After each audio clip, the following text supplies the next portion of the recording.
15 horas, 15 minutos, gente. Seguimos por el aire de la 104.5, la otra FM. Y bueno, y ya contamos con las personas que nos están invitando. Me refiero a la señora Liliana Gross y a la señora Rosario Molina. Las dos señoras son integrantes son docentes, debí decir, de la Facultad de Información y Comunicación de Paysandú, denominada la FIC. Así, lo dije correctamente. Buenas tardes, Liliana, ¿cómo estamos? Bueno, estamos muy bien, muy contentos de conocer la otra. A ver si la escuchamos, sobre todo los sábados de mañana cuando voy a trabajar a la casa de Rosario, que no es Molina, sino Molinelli. Vamos a trabajar porque estamos acostumbradas a trabajar mucho en equipo. Siempre aparezco con algún comentario de la otra en la mañana, el programa del Zunca, algún otro programa sí que escucho, ¿verdad? Sí, bueno, así que subimos el número, me alegra un montón eso, porque siempre decimos que son 8, ahora somos 9, por lo menos que escucho. Somos 9, el del Zunca, y a veces a Horacio también, Horacio Acuña. Horacio, lo escuchamos. Liliana, bueno, sí. A ver, vamos a ir desglosando, vamos a empezar a sacar la puntita de este ovillo, que para ir informando a nuestra audiencia, en relación porque se vienen varias presentaciones, pero también hay algunas currículas que ustedes quieren estar informando de que va a estar arrancando, y que lo importante que van a desarrollarse en su totalidad en Paysandú. Pero empecemos con las publicaciones. Bien, yo creo que Paysandú está inserto al circuito académico, diríamos. Ahora estamos en el marco de un congreso que se está haciendo, un congreso de la Liga Federal y un encuentro de estudiantes, justo ayer, hoy y mañana, muy interesante. Y la semana que viene, el jueves 29, en 4 lugares de Paysandú se van a estar presentando 7 publicaciones de la Facultad de Información y Comunicación, donde salen los licenciados en Información y los licenciados en Comunicación. Uh-huh. Y eso está muy bueno, porque algunas de esa presentación de esos libros tienen que ver con algunas investigaciones que han incluido a Paysandú. ¿Por qué? Porque desde hace, desde el 2006, es la segunda, en 2 oportunidades, los cursos de la Facultad de Información, tanto para el licenciado en Archivología como Bibliotecología, se han desarrollado en Paysandú. Entonces, estos libros son como el lanzamiento, digamos, de lo que sería la promoción de las carreras. Pero, como tú decías, vamos a referirnos a las publicaciones. Y hay diferentes intereses. Yo creo que hay una propuesta para el Centro Universitario de Paysandú a las 5:30 de la tarde y a las 19, en 2 horarios, de un tema bastante específico, que es el Diccionario de Organización del Conocimiento, Clasificación, Indización y Terminología. Eso tiene que ver con gestionar la información. Cualquier organización necesita hacer una buena, ustedes como radio, sí necesitarán hacer una buena gestión de la información porque la necesitan para poder comunicarla. Para eso tiene que estar clasificada, indizada y con una terminología que después la puedan recuperar. Y el otro título son que ya tiene que ver con el área de la salud. Por eso hicimos alguna invitación a la gente, al director de salud, a Gorrosterrazú, a la gente, a Mónica Rodríguez, del RAP de ACE, que tiene que ver, y a un equipo de salud comunitaria del propio CUP, que tiene que ver con estrategias, y de pronto estoy pensando en gente de Comepa también, ahora que lo digo, es estrategias de información y comunicación en salud centradas en adolescentes. Y ahí aparece una investigación muy interesante que forma parte, que es de la Policlínica de Municipales 2. O sea que esto todavía no está cerrado, ¿no? Porque a medida que lo ibas leyendo ya seguía ocurriendo aquí el más ir compartiendo como para ir creciendo esto. Exacto, porque por eso venimos a estos lugares, ¿no? Porque uno va como pensando, ¿a quién le puede interesar tener una mirada de una investigación que dice cómo comunicar temas de salud a los adolescentes, cuando ahora estamos hablando de la prevención del embarazo, con estos datos que nos dieron de los jóvenes, de las jóvenes con 14, 15, 16 años embarazadas precozmente, ¿no? Sí, hay temas, ¿no? Y el tema de bajar como estamos vinculados contigo, de bajar el riesgo, ¿no? Y el daño del consumo de sustancias, ¿no? Sí, principalmente el alcohol. El alcohol, ¿no? Entonces, ahí, después tenemos en el Instituto de Formación Docente, el mismo jueves a las 5:30, a partir de las 5:30, 2 títulos.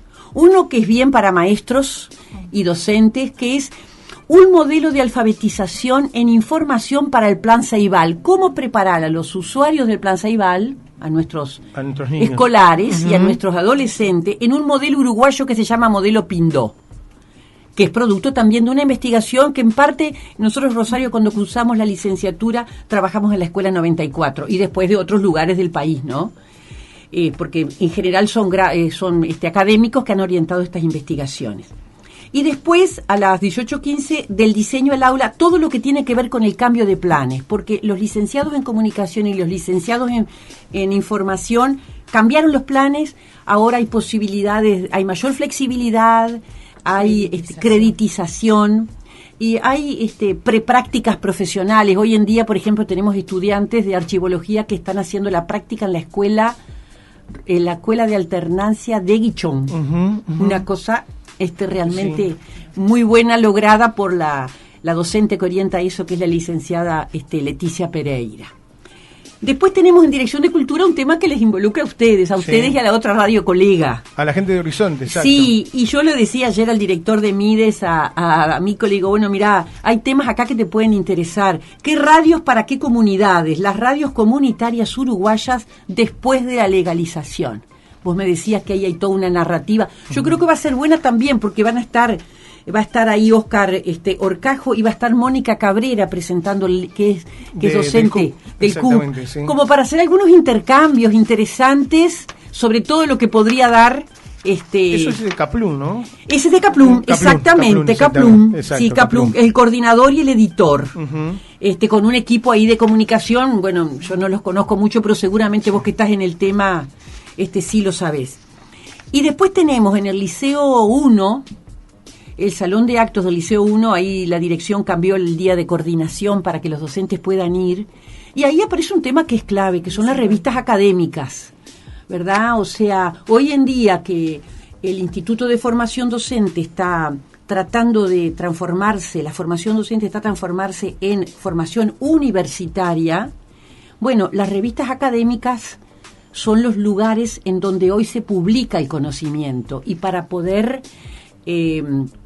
publicar, bueno, hay que tener acceso a esas revistas. Por suerte Uruguay ha tomado una serie de decisiones con respecto al acceso a la información, a la disponibilidad del portal Timbó, ¿no? A poder acceder a esas revistas académicas que a veces son muy costosas, pero que sin embargo los docentes, desde los centros educativos de nivel terciario, se pueden traer. Entonces ese tema nos parece bien interesante. A las 19:15. A las 19:15. Y después a las 20, bueno, lenguaje científico, las perspectivas sobre el lenguaje científico, que no es lenguaje que estoy usando, que usás vos y yo para poder comunicarnos, ¿no? No es el lenguaje el nuestro es más urbano, vamos a decir. Sí, y un registro más coloquial, que tiene que ver con un lenguaje menos específico, pero cuando estamos en el ámbito de las disciplinas, tanto de las ciencias sociales como de las ciencias experimentales, ahí hay un campo, un vocabulario que es muy específico, y es importante que los docentes, estemos un poco en contacto, porque después hay que hacer la transposición didáctica, hay que transformar ese saber sabio en saber a enseñar a los niños y a los adolescentes, y ahí hay todo un trabajo intelectual colaborativo, ¿no? Entonces, esta sería la propuesta con respecto a las publicaciones. Todas son, entonces, el 29 y jueves 29, en estos 4 lugares: el Instituto de Formación Docente, el Centro Universitario, la Dirección de Cultura y la Dirección de Cultura. En diferentes horarios con diferentes temas. Generalmente el horario es a partir de las 5:30 en casi todos lados, ¿verdad? Pero esto lo vamos a estar promoviendo a través de, incluso tenemos prevista Rosario tiene prevista algunas entrevistas en la televisión ese mismo día, para tratar de... Porque también está un poco el honor nuestro, ¿no?, de que haya público. Claro. Porque muchas veces desde el interior reclamamos, pedimos que venga formación y todo eso, y bueno, hay que demostrar que el interés. En el caso personal nos gustaría saber cuándo esté llegando a Paysandú Caplum, ¿no? Porque estaría bueno que nosotros en este espacio poder estar charlando a la tarde ese mismo viernes, quizás traerlo acá a la hora 15, Ahí de está. 15 a 16 y poderlo tener y que él nos cuente un poco un adelanto y charlar un poco en esta dinámica de intercambio que tenemos como ahora de lo que es el proceso que han estudiado después de la legalización, porque, a ver, para orientarnos, esta edición que va a estar presentando Kaplum es el proceso luego de la legalización y hay todo un proceso antes que justamente nosotros participamos dentro de esas 412 radios que se presentaron, todo el proceso que vino y la regularización de la ley. Que por ejemplo la ley surge, la reglamentación, debí decir, en el 2013. Y en el caso de que hay las primeras 38 radios otorgadas, pertenecen a la entrega del año 2008. Nosotros somos desde 2008. O sea que recién en el 2013 tuvimos la reglamentación de cómo se debía ejecutar hacia adelante. Sí, perdóname que te corté, me fui. No, lo que decíamos es que, bueno, todos van a estar llegando el viernes en la mañana, y entonces sería bueno, podemos hacer un contacto como para que puedan visitarlo, ¿tá? Porque también a nosotros nos interesa la mayor difusión de este evento donde ganamos todos, ¿no? Sí, la verdad que poder contar con Kaplum acá estaría excelente, te lo recontra agradecería porque es como tener, yo qué sé, Sí. ¿viste? Es como, si vamos a hablar de fútbol, vamos a tenerlo acá, a Messi acá. Claro. Sin duda que nos comprometemos y no va a haber ningún problema. Bien, ¿tá? está. Y si no es Kaplum, va a ser Orcajo, que Sí. creo que es otro de los editores, alguien Sí. muy cercano a él, Claro. pero seguro que Sí. Está cumplimos. El contacto lo haremos. Lo haremos, gracias, se agradece. Liliana, hablábamos de dos disciplinas que son muy importantes. Contame un poquito cómo se está planificando para llevarse adelante sobre lo que era la parte de la biblioteca, donde el año pasado surgieron algunos inconvenientes mismo en Paysandú. Claro, ahora yo le voy a pedir un poco a Rosario que, para no monopolizar, tengo una tendencia a hacerlo. Pero yo creo que nosotros tenemos en este momento ya hubo dos generaciones de egresados de las carreras de archivología y bibliotecología. Una que empezó en el 2006 y bueno, nosotros somos los primeros egresados con la licenciada Leticia, en el caso de bibliotecología, ¿no? Con la licenciada Pereira, que trabaja en el centro universitario, y con la licenciada Pintos, que es la directora de la biblioteca municipal. Y después una cantidad de compañeros de archivología, que en ese momento archivología era tecnicatura. Después hubo una segunda generación que está ahora cursando su 8º semestre y haciendo las prácticas profesionales, que están cursando la licenciatura. Ahí tenemos, creo que son 6 licenciados en bibliotecología y una docena más o menos de archivólogos licenciados. ¿Por qué es importante? Porque hay dos leyes, hay algunas leyes acá en Uruguay, tanto la ley de acceso público a la información como la ley de bibliotecas públicas y la ley de archivos, que están promoviendo que los espacios de información deban estar a cargo de profesionales, que por supuesto no van a trabajar solos, trabajan junto con los informáticos, trabajan juntos con otros expertos, pero que deben conformar equipo. Y nosotros, lamentablemente, acá en Paysandú hubo algunos llamados, como el caso del Instituto de Formación Docente, que llamaba un bibliotecólogo, la Junta Departamental. Exacto. Y fueron vacancias que quedaron, no pudimos completarlas, porque no había docente, no había estudiantes egresados de la licenciatura. Yo creo que, y como tú hoy lo decías, en la medida que uno genera la formación, uno va descubriendo la necesidad. Y las propias instituciones empiezan a darse cuenta que las leyes por algo están, ¿no? Entonces, en ese sentido, creo que la posibilidad que se abre ahora, sobre la cual Rosario va a dar más información, es muy interesante, muy, muy interesante, porque hay que pensar en expertos en la gestión de la información. Exacto. Rosario, pero no le pegué ni con el apellido ni con el nombre, ¿no? Disculpa, Rosario. Bueno, esto se va a estar dando totalmente en Paysandú, vamos a tener esta posibilidad. Sí. La presentación de los libros, sin duda, que sí, en estos 4 lugares que Liliana planteó. Y las carreras, también es la tercera edición de las carreras en Paysandú, Estamos trabajando para que se reabran todos los años, pero en principio se va a abrir en el 2017. Y las exigencias, digamos, de ingreso pueden ser estudiantes egresados de cualquier tipo de bachillerato, con su carnet de salud, la cédula y la fórmula expedida por secundaria o por UTU en el caso de que no hay más, no hay otras limitantes para eso. Por lo tanto, a partir del 2017 pensamos en marzo o abril las carreras se van a iniciar en el centro van a llevarse a cabo adelante en el Centro Universitario de Paysandú, y es bueno decir que son ambas, tanto bibliotecología como archivología, tienen carácter de licenciaturas. Se cursan en 4 años y con una tesis final y prácticas preprofesionales, como decía Liliana hoy, y el egreso, el título de egreso se pide como licenciado en archivología, licenciado en bibliotecología.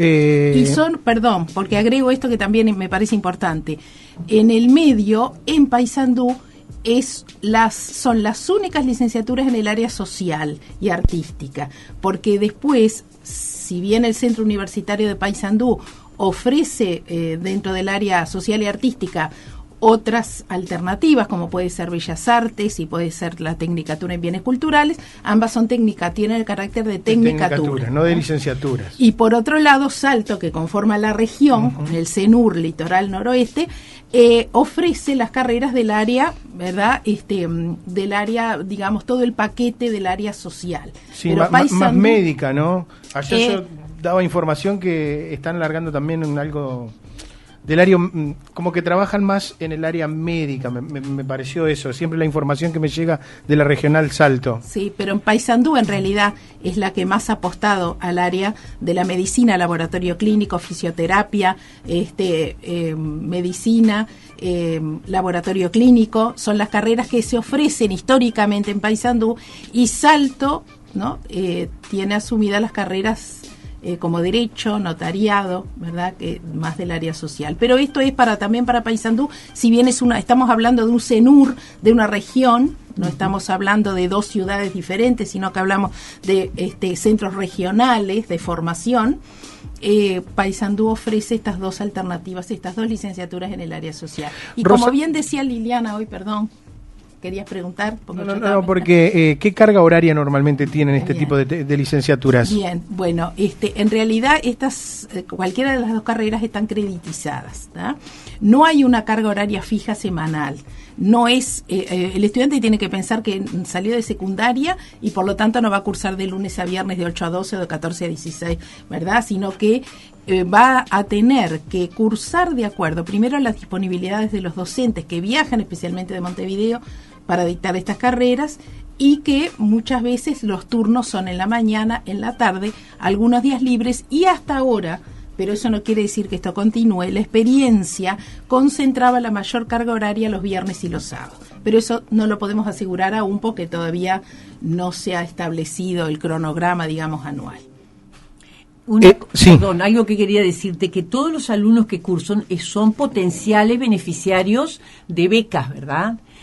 Porque nosotros en los que están cursando ya tenemos estudiantes que son becarios, o sea que se pueden presentar a las distintas becas desde Yamangá, de cualquiera, las de la propia universidad, las del Fondo de Solidaridad, las del MEC, o sea, son estudiantes que incluso viviendo, a veces tenemos estudiantes que vienen del interior del departamento y tenemos estudiantes que vienen de otro departamento, de Río Negro. La idea nuestra es de cubrir el litoral, empezando por Artigas y terminando, que ahora justamente el Centro Universitario de Fray Bentos tiene su director, que es un querido compañero Kral, el ingeniero, que realmente queremos como que ver cómo porque el tema acá es que los jóvenes no se pueden ir de estas zonas. Si se van, solo quedamos los veteranos. Sí, la verdad que y se nos va todo el potencial incorporado, ¿no? Ese es el tema. Liliana Rosario, la pregunta, porque normalmente siempre se venía con aquel ideal de que los institutos de formación iban generando mano de obra calificada en base a la demanda que podía estar generando en ese momento. ¿Hay algún estudio previo, dado de que hay 2 licenciaturas que van a estar en este tercer año, como decía Rosario, ¿Hay un claro horizonte de poder encontrar una fuente laboral luego de terminado esto? Sí, sin duda que sí. Uh-huh. Primero, porque hoy lo conversábamos, ¿no?, fuera de micrófono.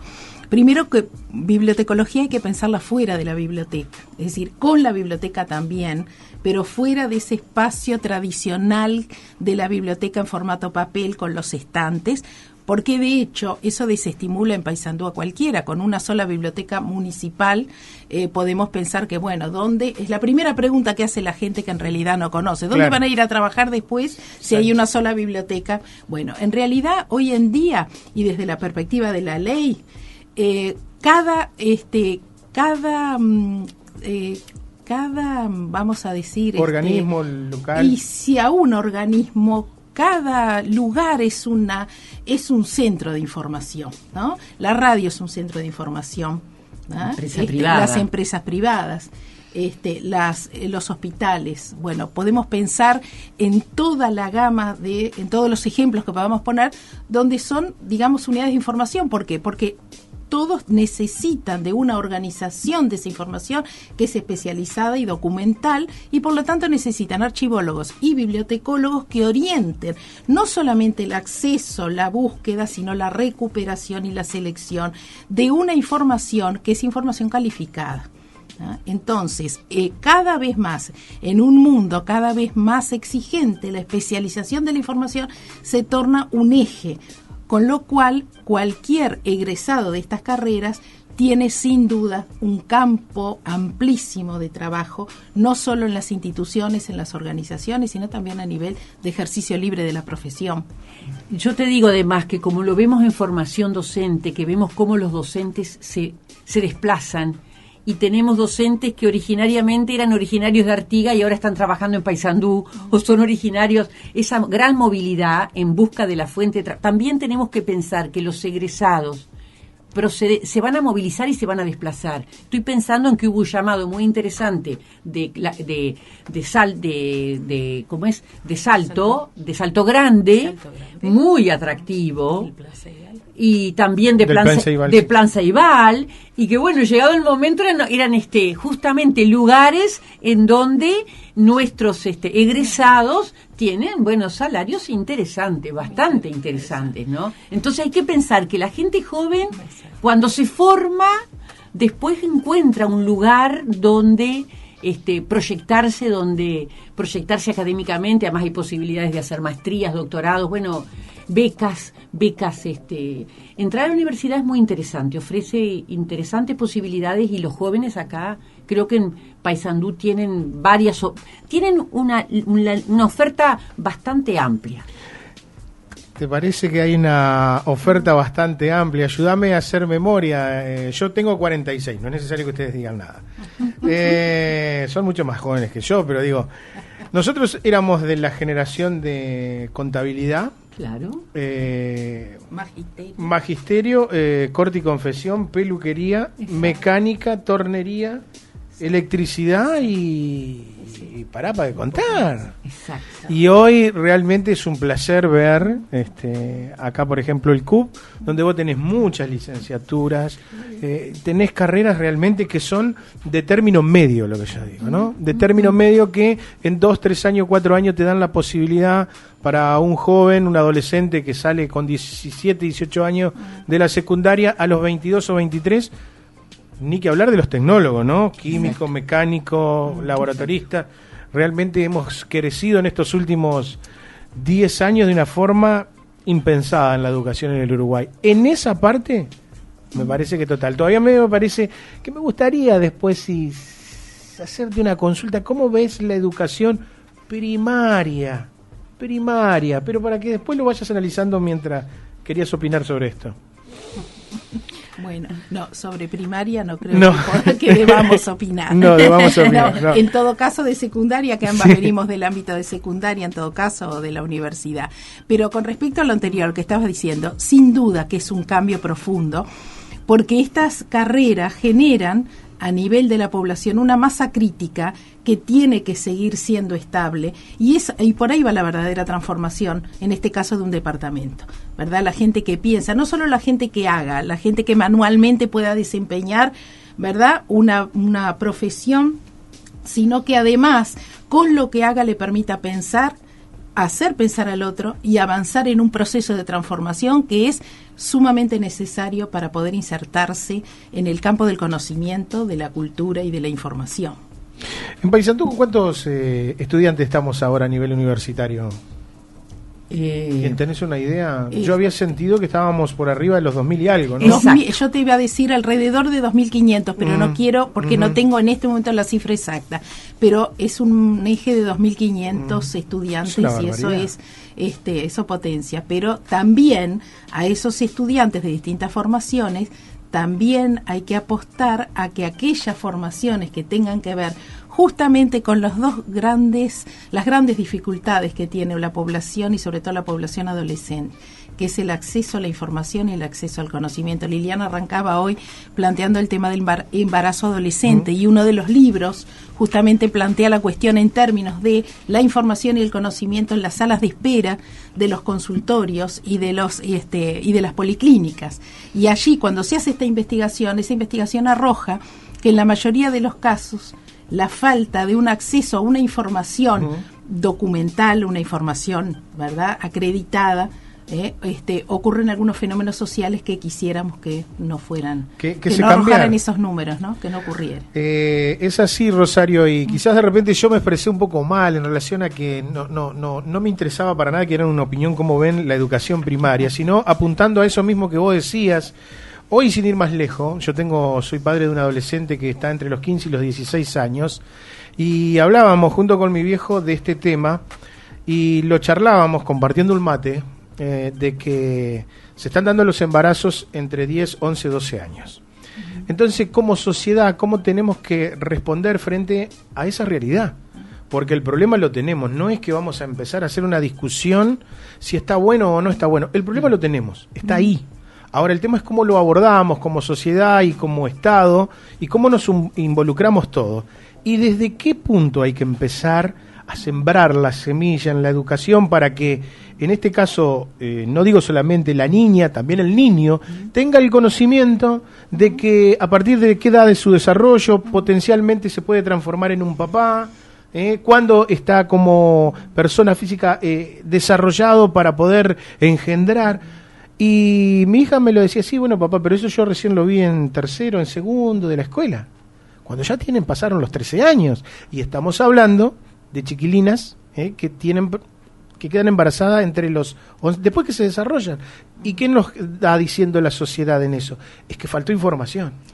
Yo, en ese sentido, estoy pensando ahora en toda esta campaña que sale ahora de la violencia en el noviazgo y 50 días para pensar, en ese otro programa en el que vos estás involucrado, que es la disminución de riesgo en el consumo de alcohol y en el embarazo, que son temas que están como muy vinculados.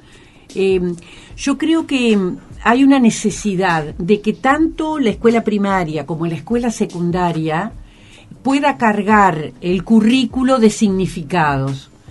Y cargar el currículo de significados quiere decir utilizar los contenidos disciplinares para analizar lo que sucede. La sexualidad es un componente maravilloso de nuestra vida. Somos seres sexuales, por suerte, y eso asegura, ¿verdad?, la continuidad de la especie. No solo eso, también es un elemento que nos da mucho placer, pero que también exige determinadas conductas. Entonces, yo creo que lo mismo las relaciones del noviazgo, cómo definir si esas relaciones son gratificantes o violentan los derechos de uno o de otro. Entonces, el poder tomar conciencia de cuando que tomamos o no tomamos, qué tomamos y cuándo lo tomamos, porque perdemos o no nivel de conciencia y después hacemos cosas de las cuales nos quisiéramos arrepentir y ya. Entonces, el tema del aborto, o sea, hay muchos temas y en el currículo de las materias hay lugar para todas ellas. En los liceos tenemos los referentes de educación sexual, tenemos figuras.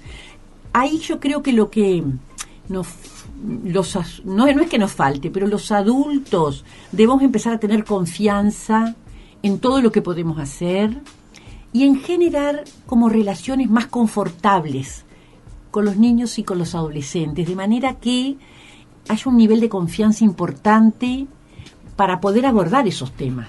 Cada uno a su nivel, la familia en su nivel, la escuela en su nivel, y que además tiene que haber confianza de los padres en la escuela, de la escuela en los padres, o sea, creo que... Liliana, bueno, vos lo sabés que por una actividad que uno desarrolla, los jóvenes a veces te cuentan o intercambian otro tipo de relaciones y a veces escuchás respuestas de los gurises que te dicen, yo voy al liceo y todavía me siguen dando de la época de la vieja aquella, la nombran, es una señora de la Reta, ¿no? Ellos nombran, y dicen, donde se ve que los programas lo hacían dentro del sistema de que ella todo le asombraban. Si hoy yo en mi computadora me encuentro absolutamente todo.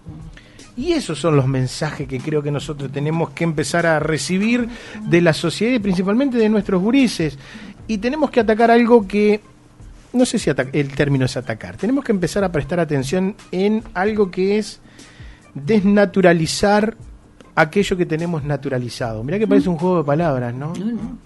Algo como el hecho de que, fíjate que si vamos a hacer un cumpleaños, ¿qué son las primeras cosas que a vos se te ocurren?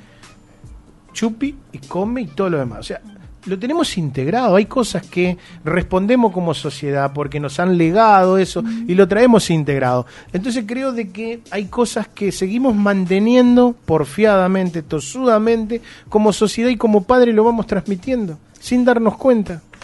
Tienes razón, totalmente. El otro día en un diálogo que teníamos entre educadores, justamente, creo que era la Comisión de Educación, que estábamos reunidos analizando justamente todas las acciones que se van a hacer ahora, o en sala de directores. Me parece que era una sala de directores, sala de directores, la última sala que hicimos el martes. Y veíamos que muchas veces las familias hacen algunos comentarios. Bueno, yo prefiero que la previa la haga en mi casa y le compro para que tome. Y bueno, capaz que hay que desnaturalicemos. Bueno, pero capaz le compraba un ring de 2. Bueno, hay que empezar a ver qué hacemos, cómo hacemos, porque no son las soluciones esas, no nos están dando. Y además hay algo que tenemos que decir, que eso es independientemente del nivel sociocultural. Totalmente. De procedencia, lo encontramos en todos, ese fenómeno. Y después los chicos sufren muchísimo sufren, porque después cuando van a las instituciones, cuando llegan estudiantes totalmente dolidos, afectados en su imagen, en su autoestima, y que necesitan como mucha ayuda para poder salir adelante. Entonces creo que, yo estoy de acuerdo, creo que Rosario también, con eso que hay de que desnaturalizar lo que traemos de algunas prácticas familiares de otras épocas que, bueno, no estaban tan mal, pero ahora quizás hay que empezar a revertir. Exacto. Te escuchaba, vos decías, los jóvenes lo sufren los jóvenes, lo sufrimos nosotros como sociedad porque se nos va mucho dinero, se nos va un montón de cosas que podríamos, o esfuerzos y tiempo que podríamos utilizarlos en otras cosas. Liliana Rosario, ¿nos queda algo en el tintero? No, simplemente yo estaba pensando que, bueno, las carreras se reabren en marzo, y quizás estaría bueno que nos invitaras sobre esa fecha como para recordar la apertura, las inscripciones, y que bueno, y que cualquier interesado para ampliar la información nosotros podríamos dejar algún celular. Yo estoy un poco enojado con la encargada con Mónica. Le vamos a decir. Sí, dígale que en la radio que ella no está cumpliendo con mandar la información. Bien, le vamos a contar. Mónica, en un rato estamos con ella. No, porque básicamente estuvimos charlando, haciendo un acercamiento muy fuerte. Es más, nosotros publicamos material del Sandu Educa. Y nosotros sabemos que Mónica labura muchísimo en el área de la comunicación y que seguramente quizás de repente se haya ya traspapelado y olvidado. Se genera mucha información de las currículas, de cosas que suceden, de cambio y todo lo demás, que a veces está bueno teniéndolo de primera mano, principalmente por una cuestión de fuente, ¿no? Porque a veces uno cuando lo ve publicado no sabe si en realidad... Ahora, cuando viene directamente del CUP, uno da por sentado que es una información Es correcta, ¿no? La fiabilidad de la fuente, eso es muy Exacto. importante. Para nosotros sí. Para todos. Para todos. Muchas gracias, realmente. ¿eh? No, Liliana y Rosario, muchísimas gracias a ustedes por tomarse este tiempo, por compartir estos minutos con nosotros. Y bueno, esperaremos a Kaplun o a alguien el próximo viernes, si Dios quiere. Nos comprometemos a Gracias, hacer el Rosario. contacto. Gracias.